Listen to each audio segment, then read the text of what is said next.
여러분 안녕하십니까. 오늘은 지금 밖에 비가 내리고 있습니다. 겨울비인가요 이거? 겨울이니까 날씨는 꼭 봄 같네요. 빨간 넥타이 맸습니다 오늘.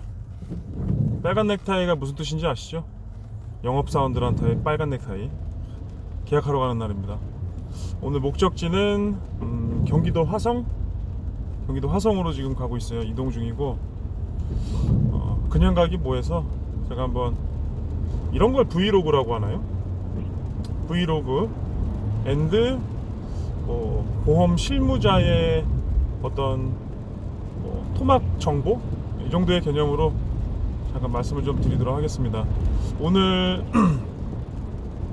뵙는 분은 부동산 쪽에 관련된 일을 하시는 분이에요. 그리고 이 남성분인데 이분이 40대 중후반이십니다. 40대 중후반. 40대 중후반이시고 이제 기존에 있는 상품을 리모델링을 하셨거든요. 기존에 있는 상품을 리모델링을 하셨는데 특별히 오늘은 짧은 시간이지만 그래도 제가 그간 실무자로서 경험한 내용들 중에서 3대 진단비 중에서 일단 누구나 다 관심이 많고 쉽게 이해하시기 쉽도록 암 관련된 보장을 한번 이야기 한번 해보도록 할까요? 암 진단비, 암보험, 암 진단비, 암보험으로 정의 한번 해보겠습니다. 암보험. 암 청구가 어느 정도 많이 들어오냐면요. 이게 글쎄 다른 분들 어떤지 모르겠어요. 저는 올해까지 15년 영업 꽉 채우고 이제 16년 차에 들어서는데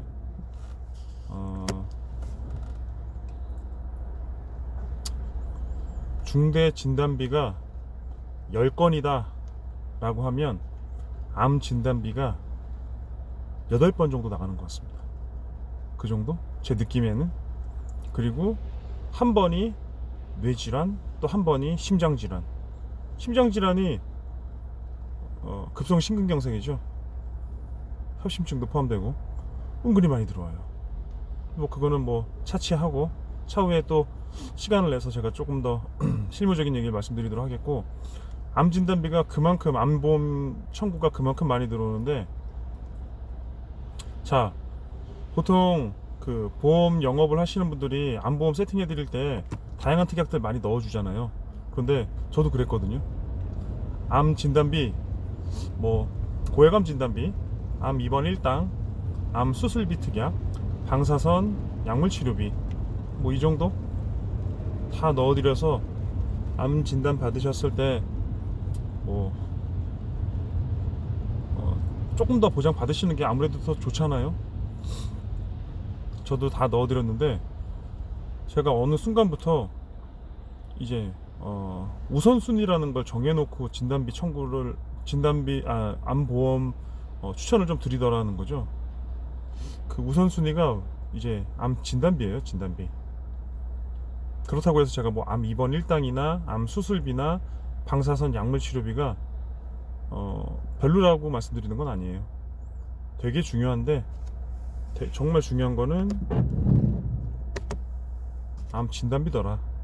왜 진단비가 중요한지에 대해서 좀 말씀 좀 드려볼게요. 암 진단비는 말 그대로 진단만 받으면 지급이 되잖아요. 암 진단만 받으면 지급이 된다. 진단만 받으면 지급이 된다. 암 입원 1당은 암을 직접적인 치료 목적으로 입원을 하셔야 되고, 암 수술은 마찬가지로 수술 행위가 있으셔야 되고, 나머지 특약들은 다 마찬가지입니다. 직접적인 행위가 있어야 되는 거예요. 그런데 진단만 받았을 때 진단비를 지급해드리는 상품으로 설계가 왜 됐냐면, 나머지 특약들에 해당되는 보험료가 진단비 1천만 원에 그 버금가는 수준이 되더라는 거죠. 이해가 안 되시죠 아직? 예를 들어 볼게요. 예를 들어서 암 수술비 500만 원 설계했습니다. 방사선 약물 치료비도 500만 원 설계했어요. 그러면 그러한 의료 행위를 받게 되면 1천만 원 지급되죠. 그리고 암 입원 일당도 무난하게 5만 원 설계해봤습니다. 이렇게 하게 되면 여기에 해당되는 보험료가 암 진단비 1,000만 원을 추가하는 거랑 비슷해지는 거예요, 가격이. 자, 그러면 똑같은 금액이 있을 때 암 진단만 받아서 1,000만 원을 먼저 지급 받으시는 게 고객 입장에서는 도움이 되겠습니까? 아니면 진단 받고 그 이후에 입원비, 수술비, 항암 방사선 약물 치료비를 보장받는 게 도움이 되시겠습니까? 뭐 물론 이런 입장도 있습니다. 암 수술비랑 항암 방사선 약물 치료비 입원 일당은 반복 지급이 가능하지 않느냐? 그것도 일리 있어요. 그렇기 때문에 제가 그 특약들이 나쁘다고 말씀드리는 게 아니거든요. 그런데 제가 진단비를 지급을 해드리다 보니까, 암에 발병하신 분들에게 보험금을 지급해드리다 보니까 진단비 위주로 먼저 최대한 많이 수령을 해드리는 게 그분들이 여러 가지 자금 활용하시는데 굉장히 크게 도움을 받으시더라는 거예요. 그런 의미에서 참고로 제 암보험은 저는 다양한 특약이 다 있습니다. 입원비, 수술비, 약물 치료비가 다 있어요, 저는. 그러니까 이게 좋다 나쁘다의 문제가 아닌 거예요. 같은 비용을 들어갈 때 어떤 게 조금 더 합리적이고 실용적이냐? 뭐 그런 개념? 그래서 암 진단비 쪽을 먼저 추천을 드리는 게 제 생각인데요. 그런데 이 지금 저희가 화성에 만나는 이 고객분께서는 어떤 걸 원하셨냐면 암 진단비를 1억을 원하셨어요. 1억 원의 암 진단비. 1억 원의 암 진단비를 생각을 해보세요, 여러분. 40대 중후반 되시는 남성분께서 암 진단비 1억 원을 원하셨습니다. 보험료 얼마 나올 것 같으세요? 종합보험으로 가입하시거든요, 이분이 오늘. 굉장히 비싸요, 암 진단비. 보장 만기는 제가 90세로 추천드렸었거든요. 지금 90세 청약서를 들고 가고 있는데 보험료 많이 비싸요. 자, 여기서 한 가지 더 언급을 해드릴 게, 그러면 암 진단비는 갱신형이 좋으냐 비갱신형이 좋으냐, 굉장히 뭐 갑론을박하는 그런 주제잖아요. 여러분들 어떻게 생각하세요? 갱신형? 비갱신형?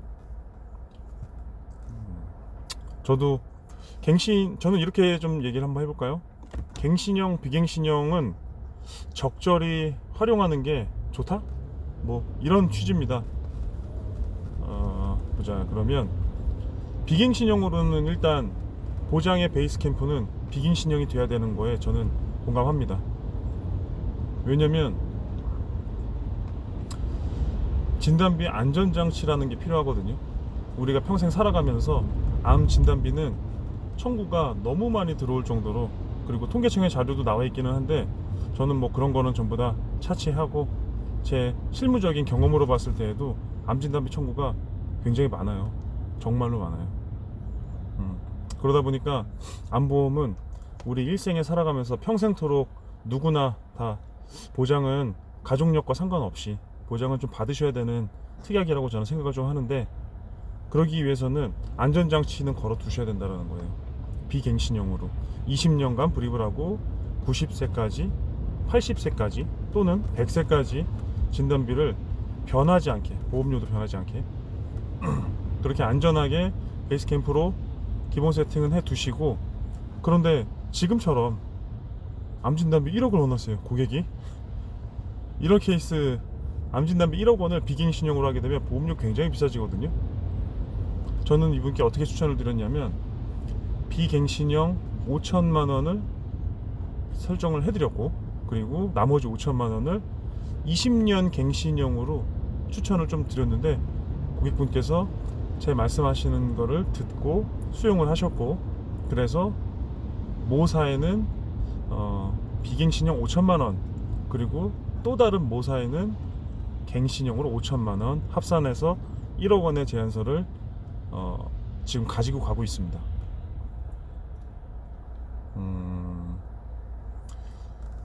다른 분들은 갱신형에 대해서 그렇게 추천드리지 않는 분들도 분명히 있을 거예요. 저는 조금 입장이 다르더라고요.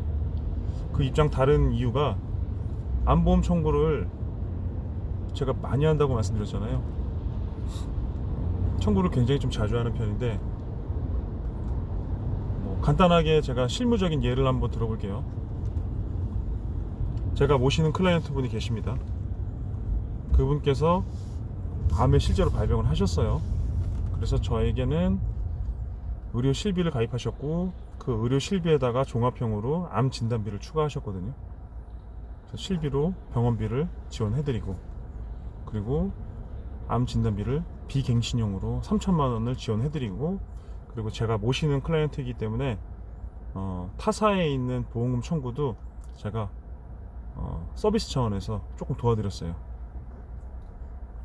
이분이 암 진단비를 얼마를 받으셨냐면 1억 1천만 원 정도 받으셨습니다. 1억 1천만 원 진단비만. 그리고 그 외에 그 뭐 입원 일당이나 수술 특약 같은 경우에는 추가적으로 더 있었는데, 이건 언급 따로 말씀드리진 않을게요. 그런데 저에게 진단 비갱신형 3천만 원을 보장을 받고 8천만 원을 갱신형 상품에서 보장을 받으셨던 거예요. 8천만 원을. 이게 이해가 되세요? 8천만 원을 갱신형에서 보장받는다는 게? 그거 아시죠? 이순재 씨 띠링띠링 엘사.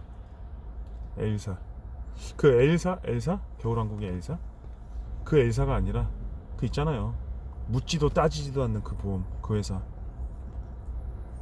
그 회사에서 4천만 원짜리 진단비 있잖아요. 4천만 원 갱신형으로 4천만 원짜리 진단비를 한 사람이 두 구자도 가입할 수가 있어요. 예전에 보험료 얼마인지 아세요? 그게 4천만 원 보장받는데, 그 어르신이 그 당시에 가입했던 게 글쎄요 3만 원이 채 안 됐던 것 같아요. 2만 몇천 원? 뭐 이런 식으로. 그런데 제가 그 당시에 보험 리모델링을 할 때 이런 조건이면은 유지하셔도 되고, 조금 갱신형이 불안하시면은 비갱신형으로 전환하셔도 된다라고 했는데, 그분은 유지를 하셨어요, 그냥. 그리고 대장암 진단을 받으셔서 그렇게 이제 저희 쪽으로 가입하셨던 거에선 비갱신형 3천만 원, 그리고 갱신형에서는 4천만 원짜리 두 구좌 8천만 원, 그래서 진단비가 1억 1천만 원이 지급됐던 사례들이 있는데, 중요한 거 말씀드리겠습니다. 제가 보험금 청구할 때 그 일반적인 설계사분들이 그렇게 많이 뭐라 좀 하시는, 갱신형은 별로예요 라고 말씀하시는 그 띠링띠링 그 회사 진단비 청구를 제일 많이 했던 것 같아요. 그 회사는 갱신형밖에 판매하지 않습니다. 그렇게 되는 거예요. 실무적으로는 비갱신형으로 3천이던 5천이던 충분히 지급을 해드렸다고 생각했는데, 그분들이 별도로 가입하셨던 별도의 갱신형 상품에서 진단비가 더 많이 나가더라. 그런데 이러한 케이스를 한두 번, 두세 번 정도 경험을 해보면은 에이 뭐 그럴 수도 있지 뭐 라고 생각을 할 텐데, 보험금을 청구할 때마다 글쎄 열에 7, 8개는 이러한 식으로 보험금 지급이 되잖아요. 그러면은 그때부터는 갱신형에 대해서 바라보는 이 시각이 달라지는 거예요. 그렇지, 갱신형이 정말 나쁜 건 아니네. 그리고 요즘에는 또 20년 갱신형 나와 있잖아요. 20년 갱신형. 저도 오늘 20년 갱신형 가지고 가는데 20년 갱신형도 괜찮은 것 같아요. 제가 보험 영업을 20년간 해보지 않아서, 제가 지금까지 시작을 해서 20년이 되는 시점까지, 현재의 시점까지는 일단 보험료 변하지 않잖아요. 그 이후에 20년이 딱 지난 이후에 똑같은 진단비에 보험료가 왕창 오르게 되면 그냥 과감하게 버리는 카드로 쓰는 겁니다. 이해되시죠? 경제 활동기에 갱신형과 비갱신형을 혼합을 해서 집중 보장을 받다가, 갱신이 되는 시점에 경제 활동기에서 만약에 은퇴를 하게 되면 보험료가 터무니없이 튄다 그러면은 과감하게 버리는 카드로 쓰게 되는 그런 개념으로 활용한다라고 봤을 때 갱신형도 나쁘지 않은 것 같아요. 오늘은 제가 이 정도까지 말씀을 좀 드리도록 하겠고, 빨간 넥타이 했으니까 가서 잘하고 오겠습니다. 화이팅! 오늘은 여기까지. 안녕.